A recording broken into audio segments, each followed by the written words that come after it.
আমার স্বামী কয়েকজন বন্ধু নিয়ে হুট করে বাসায় এলো। শরীরটা বেশ খারাপ, তাই শুয়েছিলাম। স্বামী আমাকে উঠতে নিষেধ করে বন্ধুদের বলে, দোস্ত তোরা জাস্ট 30 মিনিট ওয়েট কর, তোদের ভাবি অসুস্থ, আমি তোদের জন্য খাবারের ব্যবস্থা করছি। আমার স্বামী ফ্রিজ থেকে তরকারি বের করে গরম করলো, আটা মাখিয়ে রুটি তৈরি করে বন্ধুদের খেতে দিল। খাবার টেবিলে এক বন্ধু বলে উঠলো, দোস্ত যাই বলিস না কেন, বউকে এত মাথায় উঠাতে নেই। বউ অসুস্থ থাকার ভান করে শুয়ে থাকবে আর তুই পুরুষ মানুষ হয়ে খাবার রেডি করবি, এটা মোটেও ভালো না। এটা বউকে আহ্লাদ দেওয়া হয়। এইখানে একটা কথা বলে রাখা ভালো, এইসব পুরুষদের জন্যই কিন্তু অন্য সব পুরুষটা খারাপ হয়।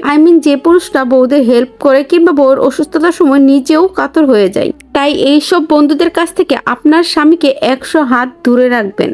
খারাপ বানাতে কিন্তু 2 সেকেন্ডও সময় লাগবে না। এরা এমন ভাবে ব্রেন ওয়াশ করে যে পরবর্তীতে সে মানুষটাও পাল্টে যায়, কিংবা এই ক্ষেত্রে পরিবারের মানুষ এমন হতে পারে। তো যাই হোক, মূল ঘটনায় চলে যাই। দোস্ত, স্বামী মুচকি হেসে বলল, দোস্ত গরম গরম রুটি দিয়ে গরুর বুড়ি বোনাটা কেমন লাগছে? জবাবে তার বন্ধু বলে, জাস্ট দারুণ। এইবার আমার স্বামী জবাব দিল, তাহলে একটা কথা শুন, গরুর বুড়ি প্রাথমিক অবস্থায় বৃষ্টি গন্ধ থাকে, যা খাওয়া তো দূরের কথা, দেখলেও ঘৃণা লাগে। অথচ একজন স্ত্রী আদর ভালোবাসা দিয়ে বুড়ি রান্না করে কত সুস্বাদু করে তুলে। তারপর করলা কতটা তেতো সেটা আমরা সবাই জানি কম বেশি, কিন্তু করলা যদি আলু দিয়ে ভাজি করা হয় তখন খেতে কত দারুণ লাগে, তাই না? শুধু খাবারই নয়, যে কোনো কিছু একজন নারীর হাতে এনে দিবি, দেখবি সেটা তারা আদর ভালোবাসা দিয়ে মায়া দিয়ে কত সুন্দর রূপ দিবে। ঘর দিবি তো নারীর সংসার বানিয়ে দিবে, খোলা মাঠ দিবি তো ফুলের বাগান বানিয়ে দিবে। যে নারী বুড়ি রান্না করতে পারে সে নারী অনর্থক শুয়ে থাকে না, নিশ্চয়ই তার পিছনে বড় কোনো কারণ থাকে। সুতরাং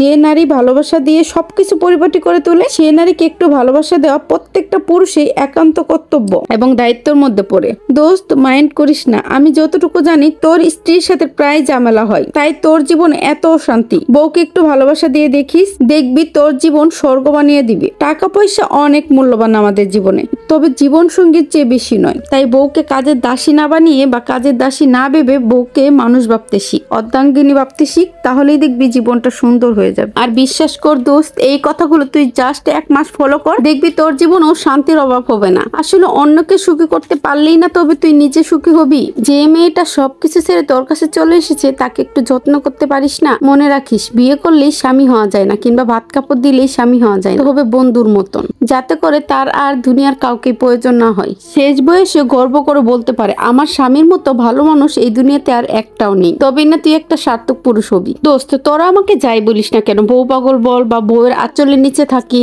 যাই বলিস না কেন, আমার কিচ্ছু যায় আসে না, কারণ আমি সংসার লাইফ অনেক বেশি হ্যাপি। তুইও জাস্ট আমার এই কথাগুলো মনে রাখিস, দেখবি এই দুনিয়াতে তোর মতো সুখী আর কেউ নেই। এতক্ষণ বিছানায় শুয়ে শুয়ে আমি আমার স্বামীর কথাগুলো শুনতেছিলাম আর চোখ দিয়ে আমার অনবরত পানি পড়তেছিল।